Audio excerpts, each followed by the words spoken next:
tem 2.000 anos, Eu né? sei, pode deixar lá, tá bem guardadinho aqui. Você quer deixar uma consideração? Olha, esse meu livro você pode encontrar no site da Livraria Cultura, e o meu site é info@sudario.com.br. É de bronze. Estou vendo, muito interessante. Bom, então roda aí.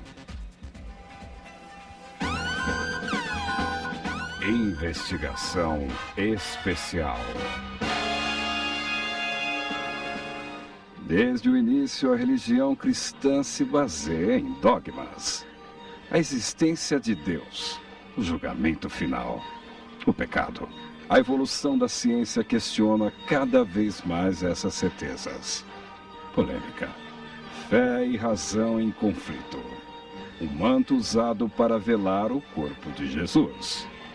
Na realidade, todas as pessoas me perguntam por que esse nome. Porque, na realidade, sudário vem do latim sudario, que significa lenço para enxugar o suor. E esse pano, na realidade, não é um sudário, ele é um lençol mortuário. No entanto, aqui na nossa língua, ele passou a ser chamado como tal, e dentro da lei de usos e costumes, nós vamos chamá-lo de santo sudário. Na realidade, não é um sudário, é um lençol mortuário. A Igreja Católica, no início do século, ela permitiu que se fizessem alguns exames nesse pano. E foram feitos uma série de exames por diversas universidades, da Inglaterra, Universidade dos Estados Unidos, universidades da Itália. Foi submetido a teste de carbono 14. E para fazer esses testes, foram retirados pedaços do santo sudário. Foi aí então que a Igreja Católica passou a proibir que se tirasse pedaços desse pano. Esse pano hoje, ele não está exposto, e a Igreja Católica está fazendo obras de recuperação desse pano.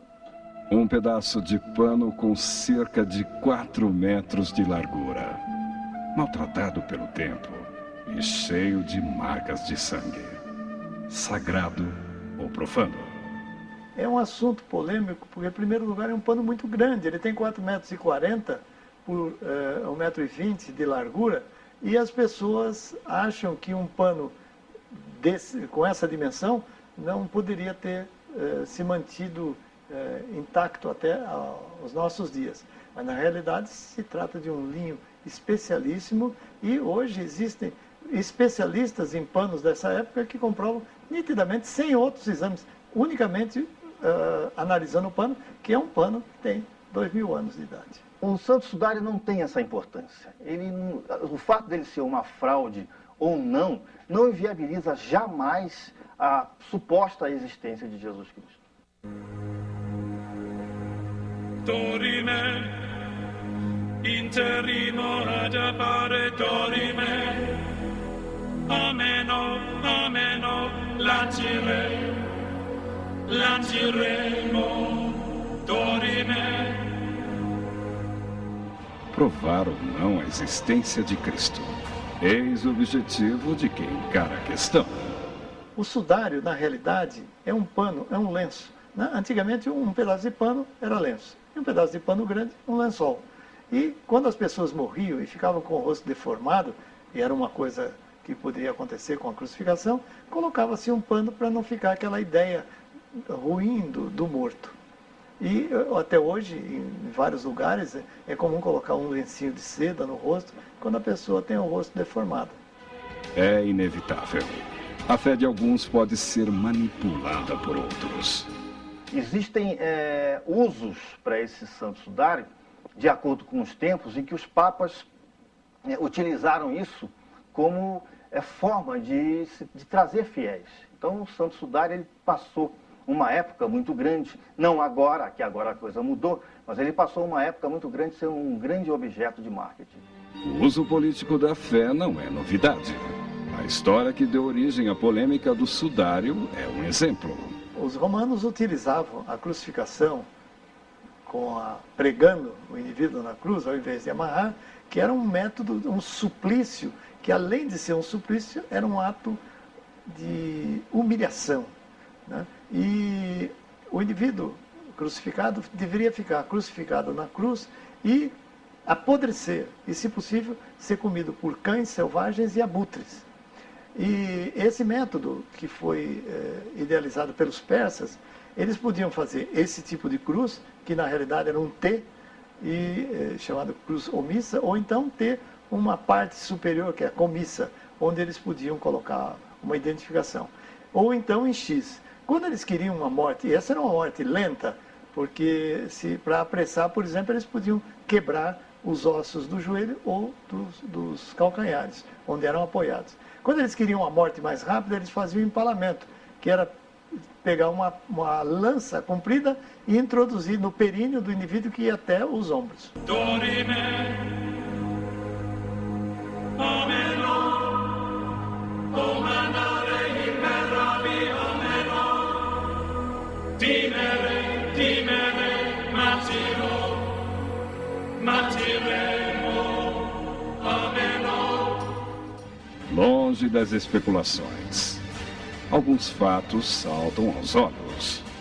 Quando o indivíduo era condenado à morte pela crucificação, que no caso era a crucificação romana, um pouco diferente da dos persas e dos fenícios, o condenado era entregue aos soldados, que podiam fazer o que quisessem com o condenado, com a condição de não matá-lo, porque era preciso que ele chegasse ao lugar do sacrifício para ser crucificado, que era uma humilhação terrível da época. Então, nessa pessoa, ele foi socada, foi dado pauladas, depois foi flagelado, que é um aparelho que os romanos, um aparelho de tortura que os romanos utilizavam, e que ele entrava na pele e rasgava essa pele. E depois é que ele ia ser crucificado. Além do mais, ele tinha que levar um madeiro nos ombros, diferentemente das iconografias que mostram uma cruz completa. Na realidade, levava só a parte de cima, que chama-se patíbulum. Na crucificação, o crucificado, ele vai tendo uma dificuldade respiratória com o passar do tempo, porque ele fica assim pregado e ele apoia-se nos pés para respirar e com isso facilita a volta do sangue ao coração e, consequentemente, continuar a sua circulação sanguínea. Para provar o quanto é problemático a crucificação, na Universidade de Colônia, eles fizeram em candidatos, eles amarraram os candidatos só pelos braços, deixando as pernas livres, sem apoio. E notaram que após 6 minutos, por exemplo, a pressão caía pela metade. Então tinha uma hipotensão chamada ortostática, porque o indivíduo estava em pé. E depois de 10 a 2 minutos eles perdiam a consciência. Evidentemente que tiravam o indivíduo de lá, não iam deixar morrer. E na cruz acontece um fenômeno não idêntico, porque você põe os pés apoiados em algum lugar.